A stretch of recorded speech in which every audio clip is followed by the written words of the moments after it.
Hai, balik lagi di Razorpol Channel. Hari ini saya akan membawakan recap anime dari sebuah game dengan judul yang sama, yaitu Princess Connect Redive. Peringatan spoiler, silakan rebahan dan menikmati. Di awal diperlihatkan seorang perempuan dan laki-laki yang seperti berada di dunia lain. Percakapan satu arah dimulai dari si perempuan yang bernama Ahmed. Ia menjelaskan bahwa ia sekarang sedang dalam masa pemulihan, sehingga ia tidak bisa menjadi pembimbing untuk si laki-laki dan akan digantikan oleh orang lain. Tiba-tiba muncul cahaya terang di tubuh si laki-laki. Berlanjut terlihat tubuh si laki-laki jatuh dari ketinggian langit, sembari dilihat seorang perempuan yang sedang makan onigiri, yang mengiranya adalah sebuah bintang jatuh. Dari kejauhan terlihat gadis yang sedang berjalan, ia bernama Kokoro. Sembari mengingat pesan dari ayahnya yang adalah seorang raja, dia diberi tugas untuk menjadi pembimbing menggantikan Dewi Ahmed.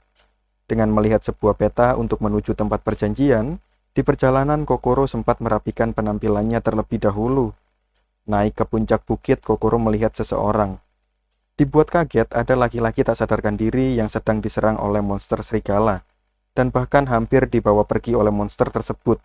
Tapi untungnya Kokoro berhasil menyelamatkannya.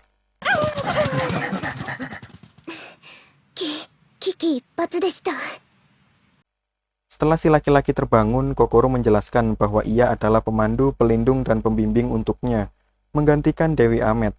Dengan sedikit kesulitan untuk mengingat namanya sendiri, laki-laki itu pun memperkenalkan dirinya. Ia bernama Yuki. Sembari Kokoro memasakkan onigiri untuk Yuki, kedua monster serigala itu datang kembali. Dengan maksud untuk memberikan pengalaman kepada Yuki, Kokoro menyarankan Yuki untuk bertarung melawan kedua monster tersebut, sembari dibantu dari belakang. Tapi tak disangka ternyata Yuki sangatlah lemah. Dengan mudah Yuki dikalahkan kedua monster tersebut. Hal ini membuat Kokoro merasa bersalah karena mungkin ini efek dari Yuki yang baru saja siuman. Di sebuah sungai terlihat gadis yang sedang membersihkan dirinya. Dari kejauhan terdengar teriakan minta tolong. Gadis itu pun langsung bergegas menghampiri. Ada dua pria yang salah satunya terlihat sangat kesakitan, meminta tolong untuk diambilkan obatnya yang ada di atas bukit. Dengan polosnya, gadis tersebut mengambilkan obat yang diminta. Namun ternyata kedua pria itu adalah pencuri. Kedua pria itu menipunya agar bisa mengambil pedang si gadis tersebut dan langsung membawanya kabur.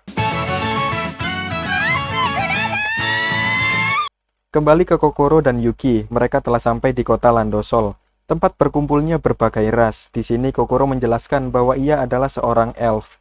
Yuki mencium aroma yang nikmat. Kokoro memberikannya uang untuk membeli makanan, tapi Yuki malah menggigit uang tersebut. Di sini terlihat Yuki tidak hanya hilang ingatan, tapi berperilaku juga seperti anak-anak. Sembari makan, hari mulai sore menuju malam. Mereka berdua pun berusaha mencari penginapan, tapi ternyata harga penginapan sangatlah mahal. Kokoro yang takut mengecewakan Yuki berusaha menjual spear pemberian ayahnya, tapi dilarang oleh Yuki. Mereka pun memutuskan tidur di hutan. Sebelum Kokoro tertidur, Yuki hampir saja diculik serigala.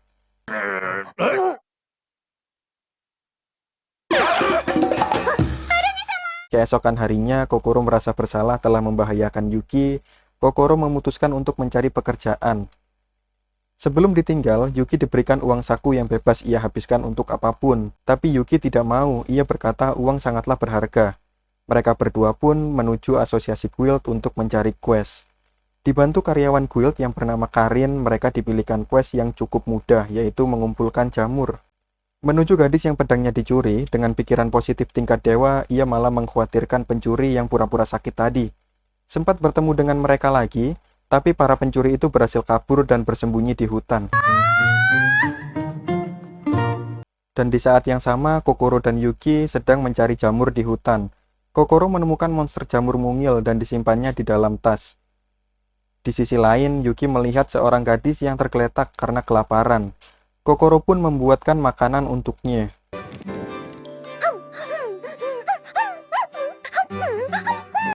Dari balik bayangan, terlihat seorang penyihir yang mesaman banyak monster jamur. Para monster jamur menyerang mereka, pertarungan pun tak terhindarkan. Belum sempat memperkenalkan diri, Kokoro memanggilnya Pekorin karena ia selalu lapar.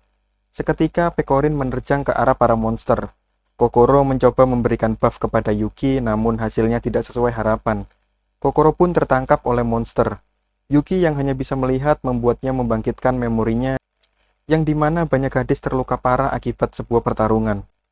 Hal itu membuat kekuatannya bangkit. Kekuatan Yuki memiliki efek meningkatkan kekuatan teman-temannya. Setelah merasa kekuatannya meningkat, Pekorin langsung menyelamatkan Kokoro.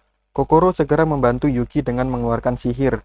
Pekorin yang sedang memegang pedang berkarat seketika mengeluarkan jurus pamungkasnya, membuat para monster berhasil dikalahkan sekaligus. Terlihat di bawah semak, monster jamur kecil yang ditemukan di awal ternyata adalah monster parasit yang berbahaya. Sebelum monster kecil itu menyerang Kokoro, Pekorin menangkapnya dan langsung memakannya.